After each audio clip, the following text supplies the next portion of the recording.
نظیر محل میں شہنشاہ امارلک کی شادی ہو رہی ہوتی ہے اور وہ اپنی بیوی کا ہاتھ پکڑ کر محل میں داخل ہوتا ہے اور وہ بہت خوش نظر آ رہے ہوتے ہیں کہ جیسے وہ محل میں آتے ہیں تو تمام لوگ ان کے احترام میں کھڑے ہو جاتے ہیں۔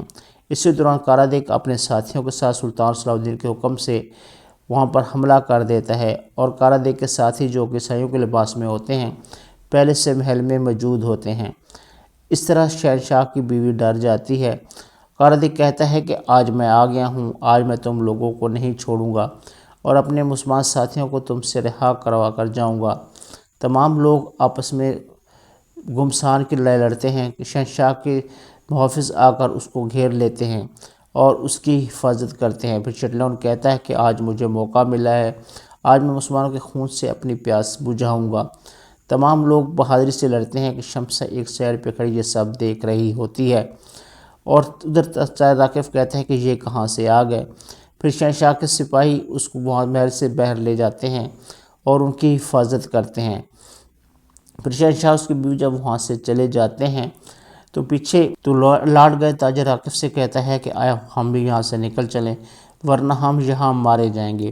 پھر وہ اس کو لے کر وہاں سے بھاگ جاتا ہے۔ ادھر شمسہ دیکھ رہی ہوتی ہے کہ شٹلیون اس کے سپاہیوں کے ساتھ لڑ رہا ہوتا ہے تو وہ اس کو مارنا چاہتی ہے کیونکہ اس پر بہت غصہ ہوتا ہے۔ پھر وہ آہستہ آہستہ شٹلیون کی طرف بڑھنا شروع کرتی ہے۔ ادھر شٹلیون کی بیوی یہ سب شمسہ کو اس کی طرف بڑھتا دیکھ لیتی ہے لیکن وہ کچھ بولتی نہیں ہے۔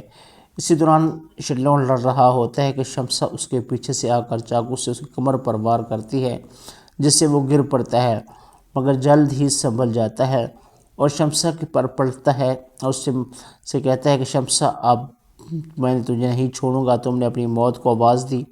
پھر وہ شمسہ پر وار کرنے لگتا ہے مگر اسی دوران سلطان صلاح الدین کا سپاہی وہاں آ جاتا ہے اور شمسہ کو بچاتا ہے۔ پھر کارادیک بھی وہاں پہنچ جاتا ہے اور شمسہ کے سامنے آ جاتا ہے اور شمسہ کو کہتا ہے کہ تم یہاں سے بھاگ جاؤ ورنہ یہ لوگ تمہیں مار ڈالیں گے۔ کارادیک شمسہ کی بہت حفاظت کرتا ہے، اپنے سپاہیوں کو بھی بلاتا ہے۔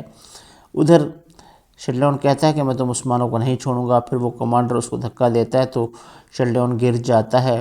پھر شٹلیون کا سپاہی اس کو سہارا دینے کی کوشش کرتا ہے مگر شٹلیون کہتا ہے کہ نہیں۔ پھر شٹلیون کا کمانڈر آ جاتا ہے تو وہ کہتا ہے کہ کونتس میلا کو بلاؤ، وہی مجھے سہارا دے گی اور یہاں سے لے جائے گی۔